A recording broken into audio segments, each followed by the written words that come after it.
Olá, sejam bem-vindos a mais um Matsuda Podcast, direto aqui de Álvares Machado, no interior do estado de São Paulo. E você acompanha o nosso podcast no nosso canal do YouTube e nas principais plataformas digitais. Hoje vamos falar de um assunto muito interessante. Vamos falar do consórcio de milho com a braquiária.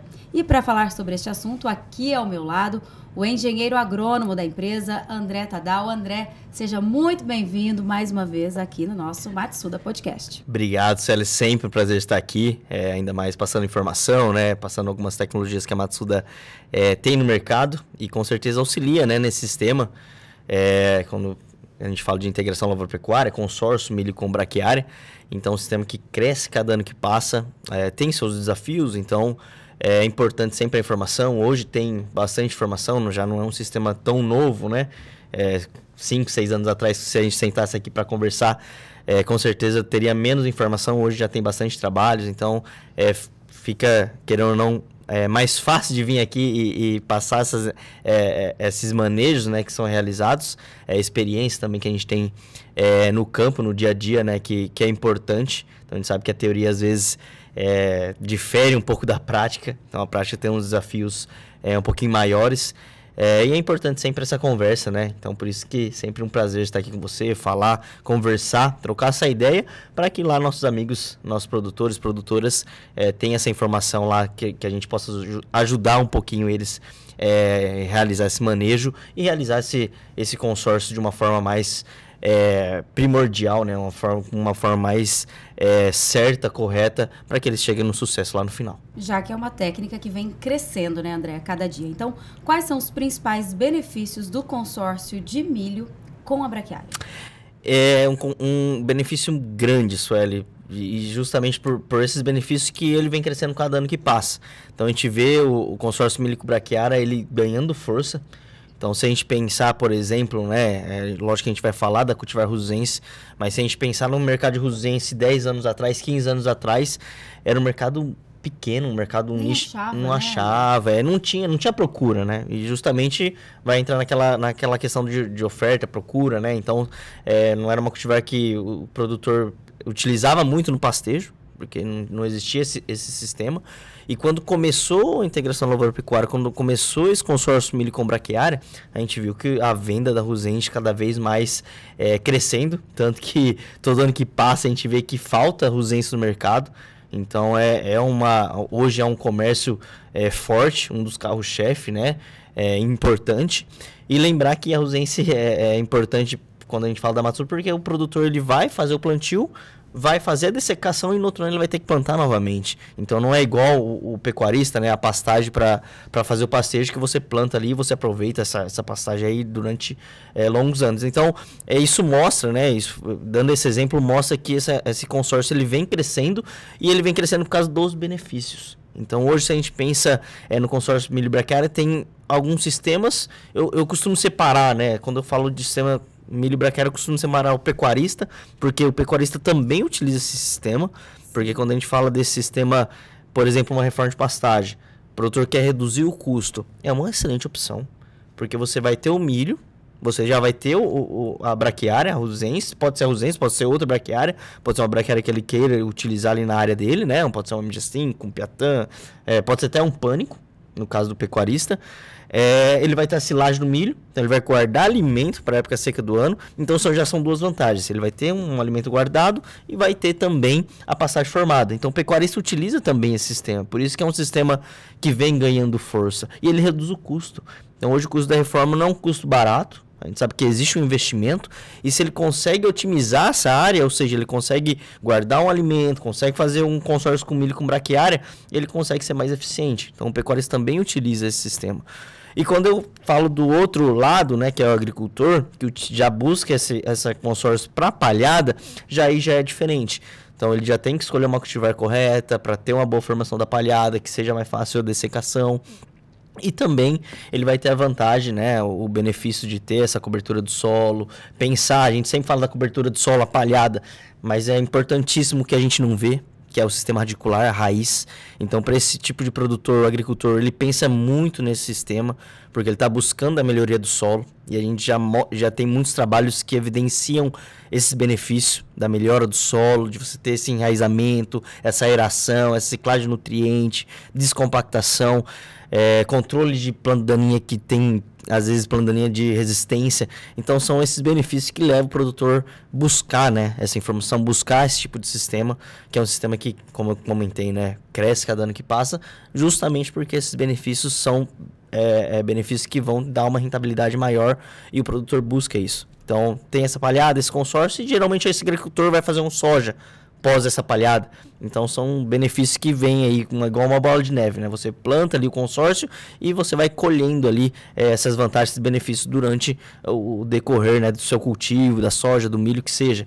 Então, você pensa no solo, você pensa na sustentabilidade, e por isso que é um sistema que, cada ano que passa, a gente vê os benefícios aí sendo mostrados pelos próprios produtores.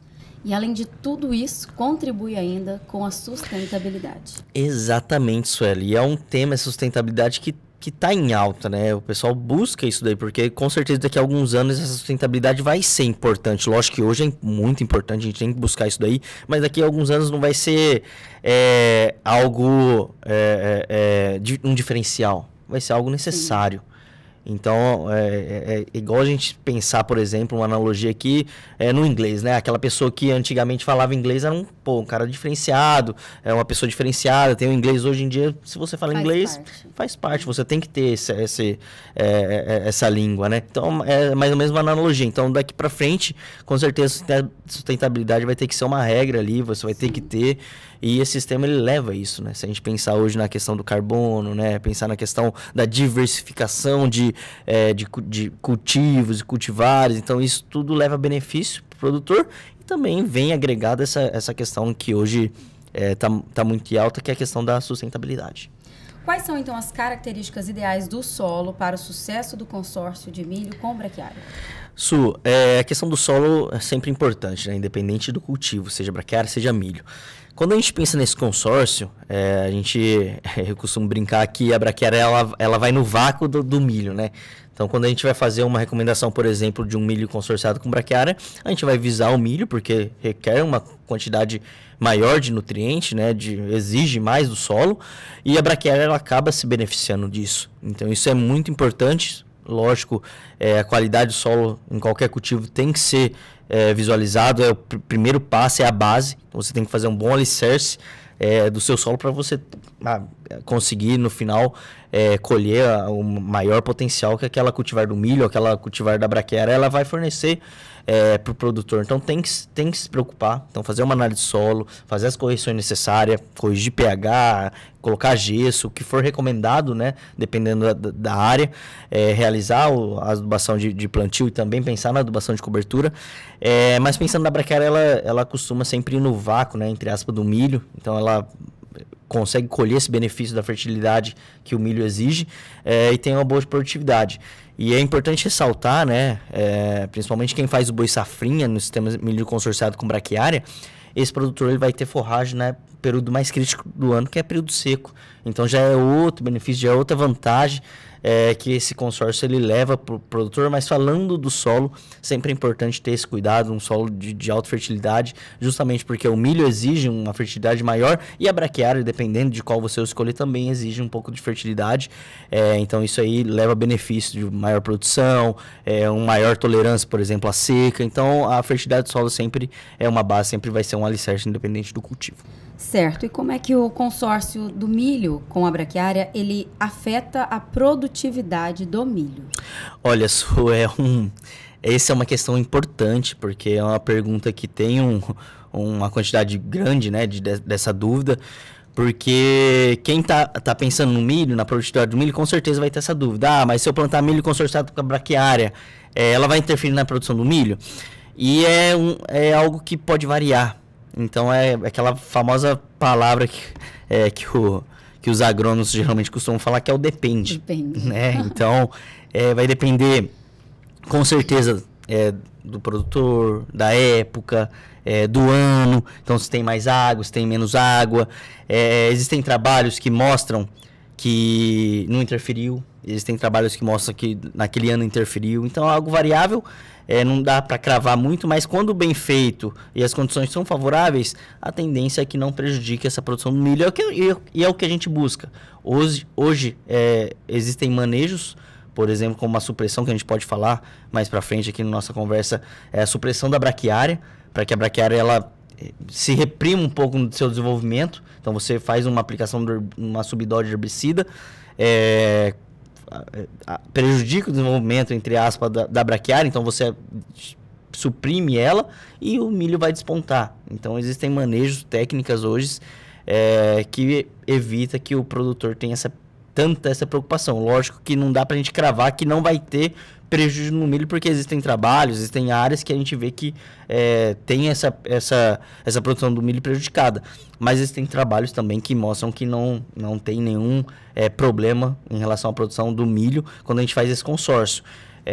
Só que é importante ressaltar que existem manejos e técnicas para que você tente o máximo possível evitar esse problema, minimizar esse risco de você ter uma baixa produção. Então, hoje é bem variável, depende do ano, da área, da fertilidade, enfim, de vários fatores para que a gente consiga dizer se vai ou não afetar a produtividade do milho. Tá certo. E quais são os desafios, André, mais comuns enfrentados pelos produtores ao implementar o consórcio do milho com a braquiária? Perfeito, Suelen. No meu ponto de vista, quando a gente fala desse consórcio milho com braquiária, o maior problema é você conseguir estabelecer da melhor forma a braquiária nesse sistema.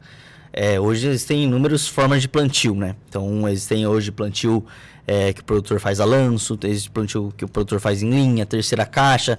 Então, existem vários sistemas quando a gente fala do plantio da braquiária. E hoje, quando a gente fala de dois sistemas principalmente, que é a sobressemeadura na soja e o estabelecimento e a semeadura do capim, quando o milho já está estabelecido em V3, V4, então o milho já grande vai lá, o produtor vai lá e joga lanço, a semente forrageira no milho já estabelecido. O grande problema é você não incorporar essa semente. Então, quando você não incorpora a semente, você tem um risco maior de ter um stand de plantas menor, um mau estabelecimento. Por isso que, geralmente, a recomendação, quando vai realizar esse sistema, é colocar uma quantidade maior de quilos por hectare, 20%, 30% a mais de semente. É um parâmetro, mas mesmo com esse parâmetro, é um desafio. Porque mesmo você colocando 20%, 30% a mais de semente, que lógico que você vai colocar uma quantidade maior de semente por metro quadrado, você não vai garantir que vai ter um bom estabelecimento. Então, você depende de chuva para ter uma boa incorporação e, consequentemente, um bom estabelecimento, um bom stand de planta. Então, é um risco. Então, no meu ponto de vista, é um maior desafio você ter esse bom estabelecimento, principalmente nesse sistema de plantio do consórcio. Mas é possível realizar. Hoje, muito produtor ele faz essa opção de plantar o milho primeiro e depois plantar o capim a lanço com o milho já estabelecido. É um risco que o produtor tá ali para correr, né? Ele vai apostar nesse risco, com certeza, que é uma das opções. Mas é um desafio maior que, no meu ponto de vista, eu vejo ele realizando. E outra coisa que o produtor tem que tomar muito cuidado é a questão da supressão que eu acabei de falar. Então, tem o momento certo da braquiária para você fazer a supressão, tem a dose correta do herbicida, tem o herbicida correto. Então, só para a gente resumir aqui, pensando do capim, para você fazer essa supressão, ele tem que estar com 3, 4 perfilhos, para você não matar ela. E se você tiver muito grande, tiver já mais perfilhada, dependendo da dose, não vai afetar nada a braquiária. E também escolher o herbicida correto. Então, hoje a gente vê muito pessoal utilizando mesotrione, nixfuron, que são herbicidas que têm esse perfil de a gente conseguir fazer esse manejo. Então, sempre procurar um técnico, né, especializado, que tem esse conhecimento, para você buscar a melhor eficiência. Então, hoje são esses dois desafios que eu vejo no consórcio milho braquiária, que o produtor tem que ficar atento, no plantio e também nessa supressão. Isso tudo vai ser analisado caso a caso ali, né? Por isso que você falou que é importante essa conversa, esse bate-papo, essa consultoria com o técnico da área. Caso a caso, Suelen. Então, a gente sabe que não tem receita de bolo, Então, se fosse ia ter ser muito mais fácil para a gente fazer a recomendação. E por isso que sempre a gente fala de buscar um técnico, né? Então, caso a caso, a gente vai recomendar um herbicida, uma dose, o momento certo de aplicação. Então, por isso que é importante essas duas pontuações. Como é que o consórcio do milho com a braquiária, ele influencia na infestação de plantas daninhas? Suelen, boa pergunta. É uma pergunta que o produtor ele tem bastante.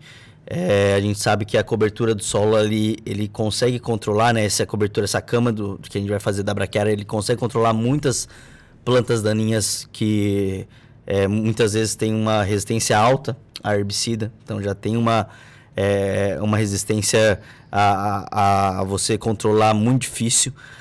Então tem essa vantagem, que é uma vantagem desse consórcio, mas também em contrapartida a gente vê muitos casos em que o produtor vai fazer esse consórcio de milho braquiária em uma área, que o produtor às vezes tem problema de colchão, de pé de galinha, e por isso que ele faz essa opção de fazer o plantio do capim depois do controle dessas pragas.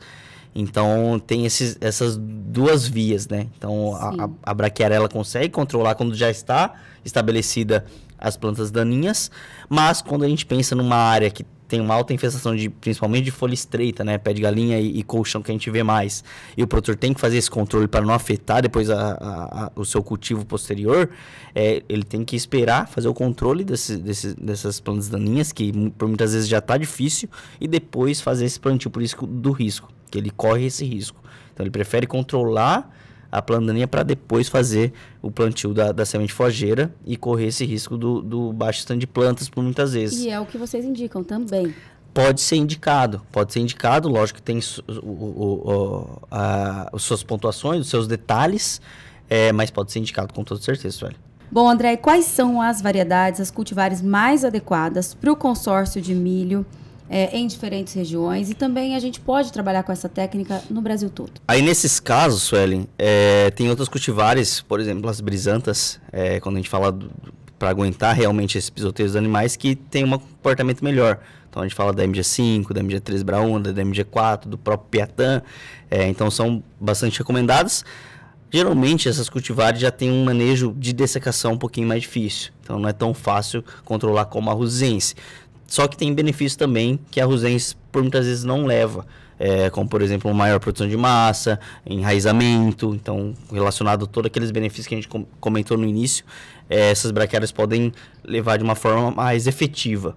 Então a gente consegue indicar todas essas cultivares. Tá certo. E como é que o consórcio de milho com a braquiária ele pode contribuir para a melhoria da qualidade do solo, isso ao longo dos anos? Isso aí é um assunto que deve ser colocado em pauta, porque o produtor ele vai colher essas vantagens, esses benefícios, não vai ser de coisa de um ano para o outro, né? Coisa muito rápida. Lógico que pode dar uma diferença, mas os benefícios vão ser colhidos com um tempo maior. Então, ao longo dos anos, realizando esse sistema, ele vai ver que vai colher uma produção de soja maior, vai ter um manejo, né, mais ajustado. Então, isso aí é importante, esse tempo, né, desse sistema. Então, não adianta nada fazer um ano e no outro ano já manter o sistema tradicional. Então, ele tem que ter uma continuidade para que ele consiga colher todos esses benefícios. E a escolha da semente ideal, da semente uma semente com qualidade, uma semente pura, semente com tratamentos, inclusive a Matsuda tem no mercado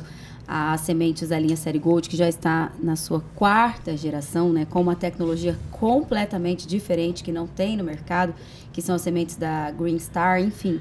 Todas elas podem ser escolhidas pelo produtor. E aí nessa conversa, nesse bate-papo, vendo ali aquela situação, vocês, os técnicos, vão fazer a melhor indicação. Sim, Suelen. Essa escolha da semente, por muitas vezes, fica muito de lado. Então, o produtor ele tem a preocupação de escolher o híbrido do milho, fazer a adubação correta, operacional. Então, ele tem essa preocupação e chega na hora de escolher a semente forageira, por muitas vezes vai pela mais barata. Vai fazer cotação. Vai fazer cotação, às vezes você reclama do preço, que é normal, né? Tem a briga ali, né, comercial. Mas é importante a qualidade. Por quê? Pensando nesse sistema que você vai colocar soja, você vai colocar milho, falando do agricultor, né? Você tem que cuidar da sua saúde do solo. Então você não pode levar nenhum problema. Então uma semente de má qualidade pode levar um nematóide, pode levar um fungo, pode levar ovos de algum tipo de inseto. E que não vai conseguir tirar mais, aí que tem que pensar mesmo. Fazer a conta, colocar na conta do lado. Exatamente, o nematóide é um exemplo disso. Então, uma vez o nematóide implantado na área, o produtor vai ter que aprender a conviver com ele. Você pode reduzir a quantidade de nematóide? Consegue, você pode reduzir, é o que é o ideal. Mas você nunca vai eliminar 100%. Então, a qualidade da semente é extremamente importante. Então, a Matsuda ela tem essa preocupação de ter uma semente pura, livre de nematóide, livre de impurezas, para evitar esse tipo de problema e que tenha uma boa germinação, uma boa viabilidade, uma boa plantabilidade. Então, nesse sistema aqui, você tem terceira caixa, plantio em linha, às vezes plantio a lança em um equipamento elétrico, você necessita ter uma semente de qualidade. Então, esses são os benefícios de você fazer a escolha correta. Hoje, como você comentou, já estamos na 4ª geração. Então, é importante também trocar uma ideia com o técnico, escolher a tecnologia da melhor forma possível. Então, tanto a incrustado, como uma pura, como a escarificada, são opções nesse tipo de sistema, então sempre procurar um técnico para a gente fazer essa recomendação, assim como a quantidade de quilos por hectare. Então a gente pode trabalhar com 2, 3, 4, 5 quilos por hectare, dependendo da situação do equipamento, do intuito do produtor. Então por isso a recomendação é sempre importante para a gente ter o sucesso, a gente ter um bom stand de planta e aí o produtor colher todos esses benefícios que a gente vem falando nesse podcast. Bom, e só para a gente fechar, para a gente finalizar, queria que você falasse um pouco sobre a Green Star. A gente falou de sustentabilidade aqui, né? Então, está completamente relacionado a essa semente que a Matsuda lançou aí no mercado há pouco tempo. E um lançamento voltado para esse tipo de trabalho, né? Então, a gente consegue visualizar que hoje um dos desafios do agricultor, quando fala do sistema de integração lavoura-pecuária, principalmente na soja, é a questão do nematóide que a gente acabou de falar. E aí, pensando nesse problema, para a gente tentar minimizar e ser uma semente para entrar no manejo integrado desse nematóide dentro da propriedade, lógico que esses pontos são importantes, entrar no manejo integrado, ser mais uma ferramenta, a Matsuda pensou no fazer o quê? Pegar a semente de qualidade e fazer o tratamento com bacilos amilolequefáceis que tem esse controle, que tem essa ajuda, né? Principalmente no nematóide pratilencos, que é um desafio, que é um dos maiores problemas hoje que a gente vê.